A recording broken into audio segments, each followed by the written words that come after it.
What's up, everybody?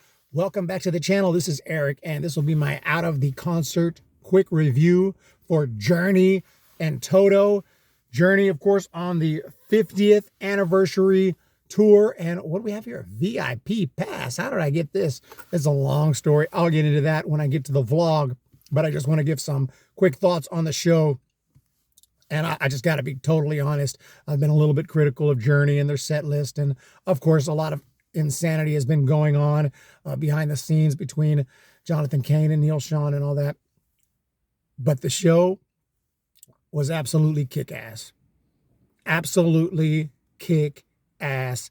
Probably the best Journey show I've been to. That may have a little bit to do that I was in the very front row for the first time in my life, which was just complete luck and happenstance. Actually, when I watched Toto, I was in the very top row.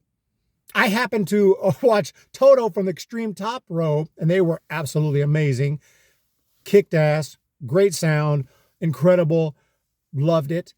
And then I got to see Journey in the very front row. That was not planned, but that's how it happened. And all I can say is it was incredible. Arnell's voice on point. The band looked like they were having a great time. They looked to have great camaraderie despite what may be going on behind the scenes.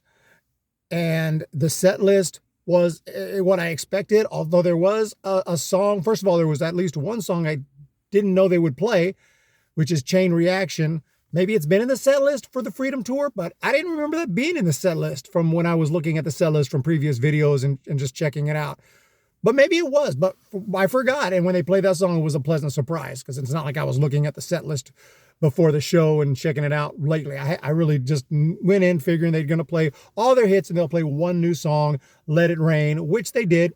It's not my favorite song on the new album. It's actually maybe my least favorite song on the new album, but they played it and they played it very well. But they played Chain Reaction, was a bit of a surprise. I kind of forgot that, and they also played Escape, which I did remember that being in the set list. That was also kind of a surprise because I kind of forgot that was in the set list earlier. So those two songs were awesome.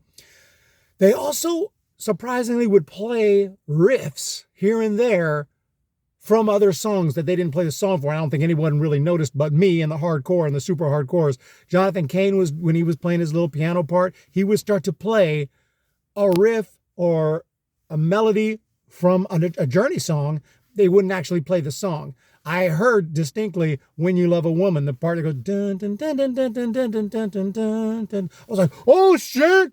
And they didn't actually play it. It was just. And then Neil Schon played a riff of a song that I know is a Journey song, but I couldn't figure out what song it was because he didn't play the riff long enough to actually get into the song and start the vocals. And it was a song that I don't think was a single, but it's just interesting that cool. And there was 3 or 4 times that I heard a familiar riff and I'm like, oh, that's a Journey song, but I don't know what song it is because I couldn't hear it long enough, except When You Love a Woman. I picked up on that one.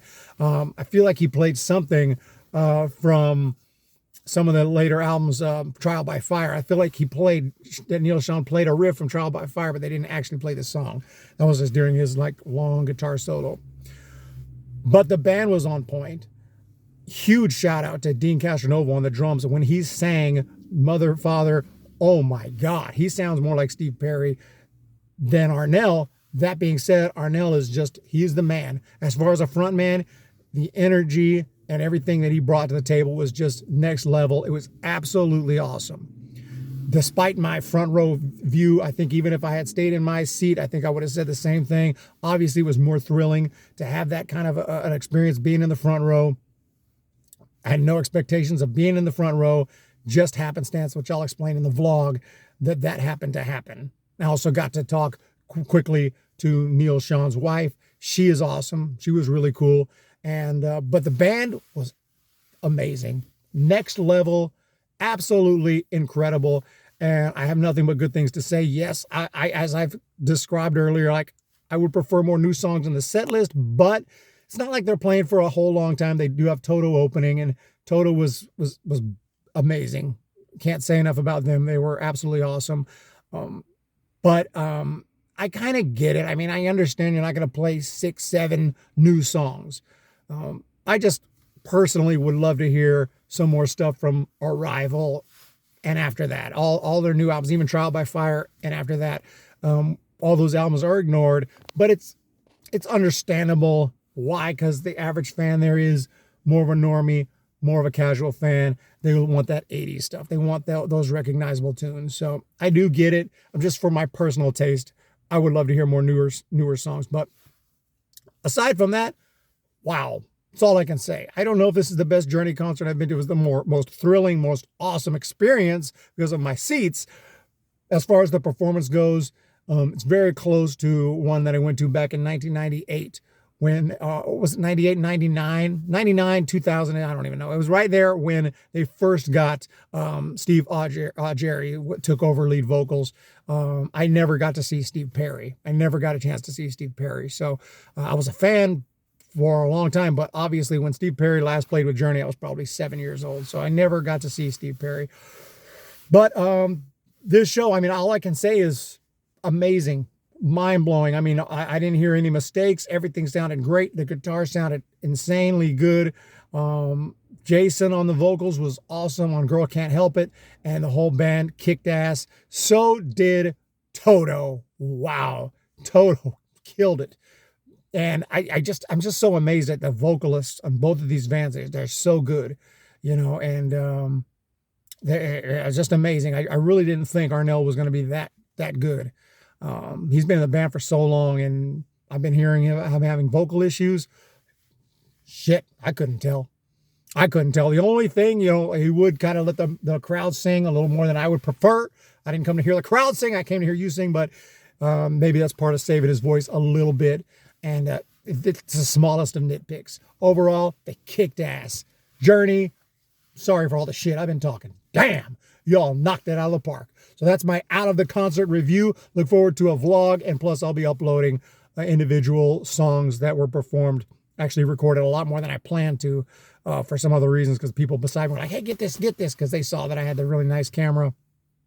And that was a point in the concert where the security or whatever was telling me I couldn't record with that. Like I couldn't record. I had to use a cell phone. And then Neil Sean's wife was like, dude, he's good. You're good. Go ahead. She's awesome. Thank you so much for that. But anyway, I hope you guys have a great day. Let me know what you think. This was at the Stockton Arena. Kicked ass. Next level. Unbelievable. You guys have a great day. We'll talk to you next time.